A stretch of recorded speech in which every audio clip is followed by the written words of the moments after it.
কি রে মিলি, তুই না কইলি রাতুল ভাইয়া খাড়ায় আছে? আরে খারাপ না, ওই আমার কাছে গার্মেন্টস ছুটি পরে এনে দাঁড়াইতে। আমি কিন্তু একটু দাঁড়াবো, বেশিক্ষণ দাঁড়াতে পারবো না, আমার বাসায় কাম আছে। ভাই দুটো নতুন পাখি এসে দেখেন না। মিলি আর আমরা ওইদিকে গিয়ে দাঁড়াই। কেন, এনে কি সমস্যা? দেখ না ফালতু পোলাটি কেমন তাকায়। শোন, এত ভয় নিয়ে চললে জীবনে কিছুই করতে পারবি না। তোর এই সাহসী না একদিন তোর বিপদে ফেলাইবো। দেখ বিপদে পড়লে পড়বো, তাও বিলাইয়ের মতো ভয় নিয়ে চলতে আমি পছন্দ করি না। চল এই দেখ পোলাটি এদিকে আইতাছে। চুপ করে খারাপ থাক।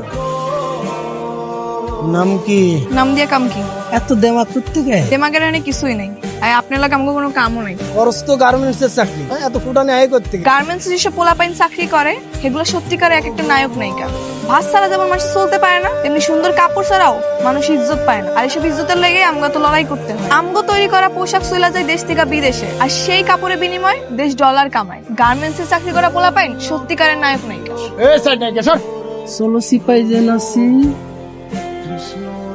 এরপর মাইয়াগো গায়ে স্পর্শ করার আগে 10 বার ভাববি। যে নাসলি হেনে যে যা। ওরে মাফ করে দেন, ওরে আমি আপনার কাছে মাফ চাইতেছি। চলো অয় অন্যায় করছে, গেলে অয় যাইবো। তুমি আমার টানাটানি করতেছো কেন? চলো তো ঝামেলা আছে, আসো। তুমি আমার প্রতিবাদ না করতে দিয়া তুমি নিজে আমার টাইনা লইলা কি লাগা? ওগুলোকে লাগতে গেলে তুমি পারবা? ওরা চুন্নু ভাইয়ের লোক, এর লাগে কি আমি সবকিছু মুখ বুঝে সহ্য করুম? আজে বাজে কথা হইছে। চলো, এক কান্দে শুনবা আর কান্দে বের করে দিবা। শুধু আজে বাজে কথাই কয় নাই, আমার গায়ে হাত দিছে। এরপর যদি আমার লাগে এরকম কেউ করে আর যদি তুমি প্রতিবাদ না করছো, আমি তোমার বিয়ে করব। আর সামনের সপ্তাহে তো আমাকে বিয়া, বিয়ে না করে কই যাইবা? দেখবানি কই যাই। রে গার্মেন্টস এর কাম বাদ দিয়ে কি ঝাড়ুদানি হয়ে গেলি? এই ময়লা হেনে ফেলাবি না, ওরা ডাস্টবিন আছে অনেকে ফেলা যা। রাস্তায় ময়লা ফেলানো যাইবো না, রাস্তা কি তোর বাপের? আমার বাপের রাস্তা, খালি আমার বাপের রাস্তা না, তোরও বাপের রাস্তা। কারণ এটা দেশ, আর দেশের মাটি সবার। আমার দেশের মাঠে আমার বাপের রাস্তায় আমি ময়লা ফেলুম বা যা করুম সেটা আমার ব্যাপার। খালি ময়লা তো ফেলুম না, এটাও করুম। মিলি ঝামেলা করো না, তুমি ওই সাইডে যাও, আমি এগুলো সব পরিষ্কার করতেছি। ওই সেমনি কাম না থাকলে সিপাই চল, পুষাই দিব নে। ও আমার হবু, দয়া করে ওরে কিছু করে না। ওরে আমি কিচ্ছু কমো না, তুই চিন্তা করিস না। বিয়া তুই করবি, পাশাটা আমি খেলব। কি কইলি তুই?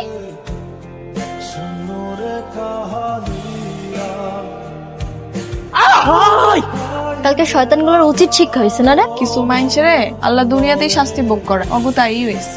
আচ্ছা শোন, তুই আজকে ছুটি নিবি না? আজকে ছুটি নিবো কেন? তোর না কালকে বিয়া করবে, একটা প্রস্তুতি আছে না? হ্যাঁ, আবার কি এর প্রস্তুতি লাগে? দুজনে কাজে অফিসে গিয়ে বিয়া করুন আর রাত্রেবেলা ঘরটা একটু ফুল দিয়ে সাজাম, এতে আবার প্রস্তুতি লাগে নাকি? কালকের দিন হইলেই হবে।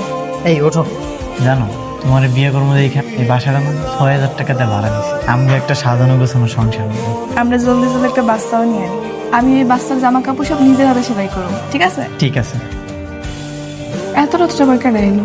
আচ্ছা দাঁড়াও আমি দেখতেছি। আসসালামু আলাইকুম। ওয়ালাইকুম আসসালাম। রাতুল কে? আমি রাতুল। ওকে নিয়ে চলো। ক্যান্সার আমার জামাই নিয়ে যাবেন কেন? আপনার জামাইয়ের নামে ওয়ারেন্ট আছে, সে চুন্নু শেখদারের লোকজনকে মেরে হাসপাতাল পাঠিয়েছে। ও কাউরে মারে নাই, ওই দিন ওরা অ্যাক্সিডেন্ট করছিল। আপনি যা বলার থানায় গিয়ে বলবেন, আমাকে বলে কোনো লাভ হবে না। এই, নিয়ে চলো। আপনি যা আরে, বলার থানায় গিয়ে স্যার। বলবেন। মিলি তুমি থানায় এসো, কিন্তু তুমি বাড়ি ফিরে যাও, ওরা তোমার একটা ঝামেলায় ফেলাইবো। না আমি যাবো না, বিনা দোষে তুমি জেলে থাকবে এটা আমি সহ্য করতে পারবো। আমি এখনই তোমার ছাড়াম, আমি আইতেছি। মিলি তুমি আমার কথাটা শোনো। স্যার আইন কি অন্ধ হয়ে গেছে? যে কেউ এসে যার নামে কেস করে যাবার আপনি কি ধরে নিয়ে আসবেন? আমরা প্রমাণ ছাড়া কাউকে অ্যারেস্ট করি না। আপনি কি আসলেও জানেন স্যার আসল ঘটনাটা কি? ওই ফরিদ আমারে অনেক সময় ডিস্টার্ব করে, আমার রেগুলার রাস্তাঘাটে যাওয়ার সময় আমার গায়ে হাত দিতে চাই, আমার আজেবাজে কথা কয়। ওই দিন আমার অনেক আজেবাজে কথা কইছে, আমার গায়ে হাত দিছে। তখন আমার স্বামী সহ্য করতে না পারে প্রতিবাদ করতে গেছে, আর ওরা তখন ভয় পেয়ে দৌড় দিছে, তখন গাড়ি অ্যাক্সিডেন্ট করছে। তাহলে ওরাও দোষী। হ্যাঁ স্যার অবশ্যই, ওরাই তো আসল দোষী। তাহলে আপনি এক কাজ করেন, এদের বিরুদ্ধে অভিযোগ করেন। আপনি অভিযোগ লেখেন স্যার। ওই পেরার সময় আমার গায়ে হাত দেওয়ার চেষ্টা করে, আমার আজেবাজে কথা কয়। এর প্রমাণ ওই শাহেদা সহ আরো লোকজন আছে। ওদের শাস্তি হবেই, ওরা পার পাবে না। আমার স্বামীর কি হইব স্যার? দেখেন, ওনাদের সাথে কথা বলে ওরা যদি কেস তুলে নেয় তাহলে আপনার স্বামী ছাড়া পাবে। থাক, মন খারাপ করিস না, সব ঠিক হয়ে যাবে। মানুষ এত খারাপ হয় কেমনে কত? কি করবি ক? হাতের 5 আঙুল কি সমান হয়? তুমি নাকি অবনামেও কেস করছো? হ্যাঁ করছি। এগুলো কইরো না মিলি, কোনো লাভ হইব না। আমি চাই তোমার মুক্তি, তুমি কোনো চিন্তা করো না। আমি উকিল সাহেবের লগে কথা কইছি, হাই কইছে যত তাড়াতাড়ি সম্ভব তোমার বাইর করার চেষ্টা করো। আমি না অবাক হয়ে যেতেছি, তুমি একটা মায়া মানুষে, তোমার কত সাহস। তোমার জায়গায় আমি হইলে কি করবো না করবো কিছুই বুঝতে পারতাম না। এর লেগে তো জ্ঞানী লোকেরা কইছে, বিড়াল হয়ে 10 দিন বাঁচা চেয়ে সিংহের মতো একদিন বাঁচা ভালো। তুমি আমার সিংহ বউ। এই সময় শেষ। তুমি কোনো চিন্তা করো না, অনেক তাড়াতাড়ি বাইর করার চেষ্টা করবো তোমার আমি, ঠিক আছে? আচ্ছা তুই নাকি আমগো নামে কেস করছিস, কোনো ঝামেলা যাইতে চায় না, কেস উঠাই না। হ্যাঁ আমি তো জীবনেও কেস তুলব না। তুই যে আমার জামাই নামে মিথ্যা মামলা দিছ, আচ্ছা তোর সামনে যদি তোর পরিবারের কাউরে কেউ উল্টাপাল্টা কথা কয় তুই কি সহ্য করবি? ভুল হয়েছে, যা হয়েছে হয়েছে, ভুলে যা।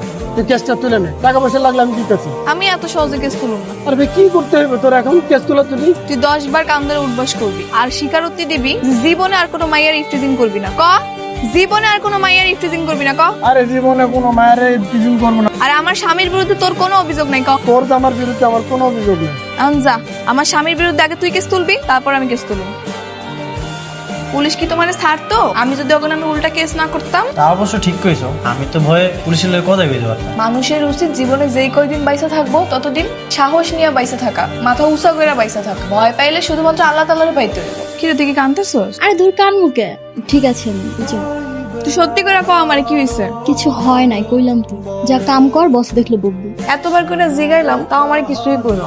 তাইলে মনে হয় পার্সোনাল কিছু। ওর আবার পার্সোনাল কি আছে? আর এমন কিছু নাই যে আমারে কয় না। তুমি এক কাম করো, কালকে ওরে নরম মনে বোঝাও, দেখবে তোমার সব কয়ে দিব। তাহলে তুমিও থাকো, হয়তো তোমার বড় ভাই মানে।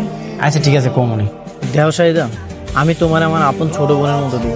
তুমি যদি আমার ভাই মনে করো তাহলে আমার কইতে পারো কি সমস্যা হয়েছে, যদি আমরা কোনো সমাধান বের করতে পারি। এর কোনো সমাধান নাই ভাইজান। আমগো মতো গরিব অভাবী মানুষ এসব সহ্য করে বাইসে থাকবো। তোরে আমি কইতাম, কিন্তু কই নাই কেন জানো? কইলেই তুই যাবি প্রতিবাদ করতে। আর তুই যদি এখন প্রতিবাদ করস, তোর আমার কারো চাকরি থাকবে না। আমগো আগে সুপারভাইজারটাই ভালো আছিল রে, কারো লাগে খারাপ ব্যবহার করতো, কারোর খারাপ প্রস্তাবও দিত। অথচ নতুন সুপারভাইজারটা দেখ মায়ের লগে কেমন ব্যবহার করে, সবারই কুপ্রস্তাব দিয়ে বেড়ায়। জানোস কালকে আমার রুমে ডাইকে নিয়ে গেছে।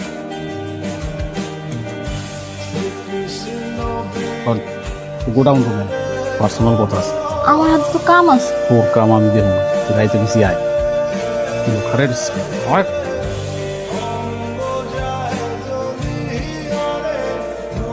তারপর আমার কত আজে বাজে কথা কইছে, আমার শরীরে হাত পর্যন্ত দিয়েছে। তুই আমার এডি আগে কস না কিলে। তুই চল আমার লগে এখনই অফিসে চল। এই কারণেই তোরে আমি কইতেছি, এখন যদি আমরা সুপারভাইজার নামে নালিশ করতে যাই, তোর আমার কারো চাকরি থাকবো না। চাকরি না থাকলে না থাকবো, তাই বলে কি অন্য সহ্য করুম নাকি? আমার পক্ষে সুপারভাইজার নামে বিচার দেওয়া সম্ভব না রে।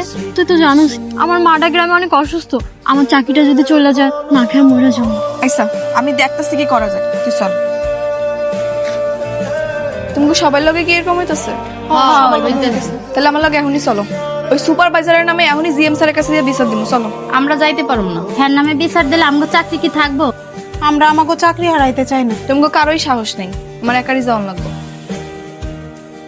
স্যার আসসালামু আলাইকুম। ওয়ালাইকুম সালাম, কিছু বলবে? জি স্যার, আমি কটা কথা বলতে চাই। এর লগে যদি তোমার চাকরি জায়গা তাহলে জাগা, রিজিকের মালিক আল্লাহ, কাজ গেলে কাজের ব্যবস্থা আল্লাহই করে দিব। তোমার সমস্যা সুপারভাইজারকে বললেই পারতে, উনি তো সমাধান করবেন। সুপারভাইজারের নিয়েই সমস্যা। হ্যাঁ আমাকে শাহিদার কুপ্রস্তাব দিচ্ছে, শাহিদার গায়েও হাত দিচ্ছে। শাহিদা তার প্রস্তাবে রাজি হয় না দেখে আমি শাহিদার লাগে উল্টাপাল্টা ব্যবহার করে, আবার কাছ থেকে বাইর করে তো হুমকিও দেয়। শাহিদা ভয় কিছু কইতে পারে না স্যার। আমি বাকি সব মেয়ের লগে কথা কইছি, ওরাও এরকম পরিস্থিতির শিকার হয়েছে স্যার, কিন্তু বাকি সবাই শুধু কাজ হারানোর ভয় পায়, এর লেগে আমার লগে কেউ আয় না। এই ফ্যাক্টরিতে আমি অনেকদিন ধরে কাম করি, ফ্যাক্টরির সবাই ভালো, কিন্তু এরকম দুই একটা সুপারভাইজারের লেগে যদি স্যার এরকম আমরা চুপ হয়ে যাই তাহলে কেমন হইব স্যার? আপনি কোন শাহেদা সাহেলা আমেনা এগো বিনিময় কিন্তু আমাকে ফ্যাক্টরি চল। দেশ বিদেশে আমগো তৈরি কাপড়ের অনেক সুনাম, আমগো দেশ বিদেশি ডলার আয় করে অনেক আগায় গেছে স্যার, কিন্তু আপনিই কোন তো স্যার এরকম দুই একটা দুশ্চরিত সুপারভাইজারের লেগে যদি এরকম শাহেদারা আটকায় পড়ে তাহলে আমগো দেশ আর কেমনে আগাইব? ঠিক আছে, আমি দেখি কি করা যায়।